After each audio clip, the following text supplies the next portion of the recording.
نہیں ہے۔ جمعیت علماء کے تعلق سے مختصر سی بات مجھے کہنی ہے، اس لیے کہ میں کوئی مقرر نہیں ہوں، مولانا کا حکم ہے تو حاضر خدمت ہوں۔ جمعیت علماء ایک ایسی تنظیم ہے جو ہندوستان کی جنگ آزادی سے لے کر اب تک مسلمانوں کے مسائل سے وہ ہمیشہ لوگوں کو آگاہ کرتی رہتی ہے۔ اگر مسلمانوں کے کسی شرعی دینی مسئلے کے خلاف اس جمہوری ملک میں کوئی آواز اٹھتی ہے تو جمعیت علماء کے ذمہ داران ہی سامنے آتے ہیں۔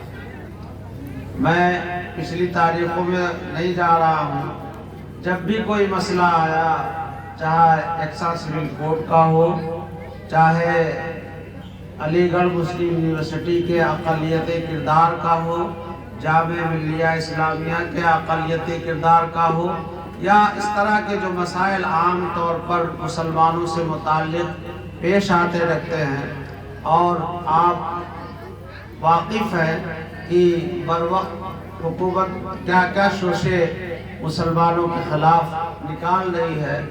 جمعیت علماء کے ذمہ دار و قائدین ان تمام حرکات و سکنات سے واقف ہیں اور لوگوں کو اس بات سے واقف کراتے بھی رہتے ہیں۔ ایسے ہی وہ لوگ جو بلا کسی جرم و قصور کے جیل کی سلاخوں میں بند ہیں، ان کو چھڑانے کا کام بلا تفریق مذہب و ملت جمعیت علماء انجام دیتی ہے۔ تو جمعیت علماء کا کردار کوئی چھپا ڈھکا نہیں ہے، ہر کس و ناکس جانتا ہے، مگر یہ یاد رکھنے کی بات ہے کہ کوئی بھی تنظیم، کوئی بھی آرگنائزیشن اگر ہے اور اس کا افرادی اس کی قوت نہیں ہے تو وہ پھر اپنے ان مقاصد میں کما حقہ کامیاب نہیں ہوتی۔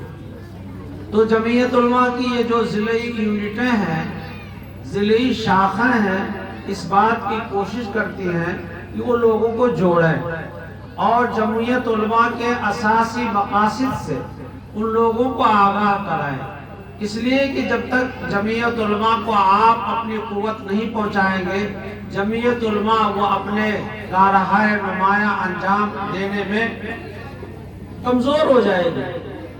ہماری ضرورت ہے کہ ہم جمعیت علماء سے وابستہ ہو اور دامے درمے سخنے ہر طرح اس کی مدد اور اس کا تعاون کریں۔ سب سے بہتر طریقہ تو ہے کہ ہم ان سے رابطہ رکھیں، ان کی خدمات سے لوگوں کو واقف کرائیں اور جمعیت علماء کی کارکردگی سے لوگوں کو بتائیں کہ یہ کارکردگی ہے جمعیت علماء کی۔ ادھر میں شمس ہے، جمعیت علماء سیاست سے اس کا تعلق نہیں ہے، مگر اہل سیاست جب تک جمعیت علماء کے زیر سایہ نہیں آئیں گے، ان کو کوئی کامیابی اس ملک میں نہیں ملے گی۔ اس لیے ہمیں ضرورت ہے کہ ہم جمعیت علماء سے بھی جڑیں اور علماء سے بھی جڑیں۔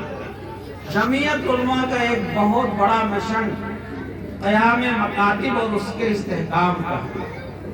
آپ کو یاد رکھنا چاہیے کہ ہماری شناخت دنیا میں یا دنیا میں ہمارا وجود صرف اس لیے ہے کہ ہم اسلام کو مانیں اور مسلمان بن کر رہیں، اور اسلام ہی کے ساتھ ہماری عزت ہے۔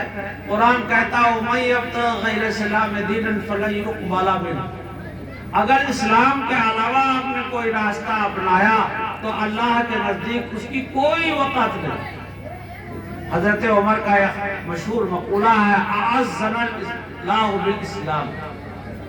وہ ایک لمبا واقعہ ہے حضرت عمر کا کہ اس وقت جبکہ حضرت ابو عبیدہ نے فرمایا تھا یا خلیفۃ المؤمنین، آپ اپنے موزے اٹھا کے اپنے ہاتھوں میں لے رہے ہیں اور اپنے غلام کو اپنے اونٹ پہ بیٹھا رہے ہیں، یہ تو یہاں کے سربراہان اس طرح نہیں کرتے، اس میں تو ہماری تھوڑی بہت توہین معلوم ہوتی ہے۔ تو حضرت عمر نے فرمایا اعزنا اللہ بالاسلام، ہماری عزت اسلام سے، اور اسلام ایک مکمل ضابطۂ حیات اور دستور حیات ہے۔ اگر ہم اپنی زندگی میں اس کو نہیں اپنائیں گے تو ہمارا وجود ہی بیکار ہے۔ یہ نہ سمجھیے کہ اسلام کسی بہت خاص لبادے میں ہے. اسلام کا تعلق قلب سے ہے.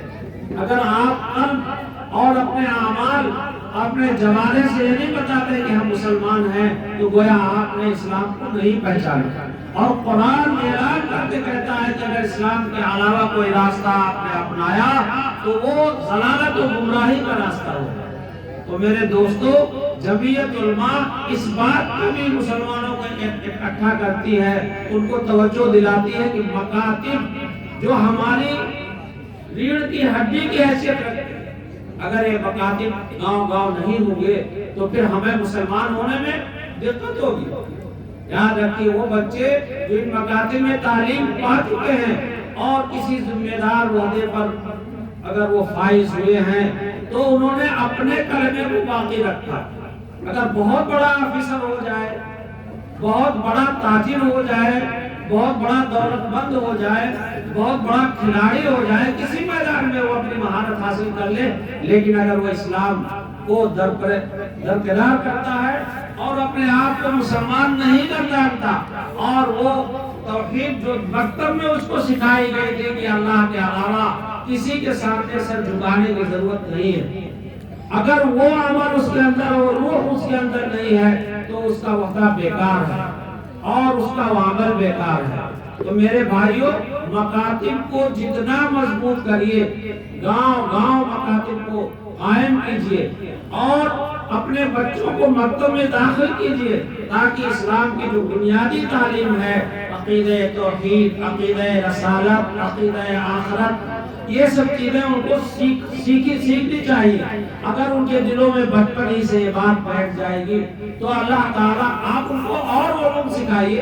ضرورت ہے اس زمانے میں کہ ماڈرن علوم بھی انہیں سکھائے جائیں اور بہت سی چیزیں سے، مگر ایمان ان کے ہاتھوں میں ہونا چاہیے، ان کے قلب میں ایمان کی روح ہونی چاہیے، ان کے دل میں یہ بات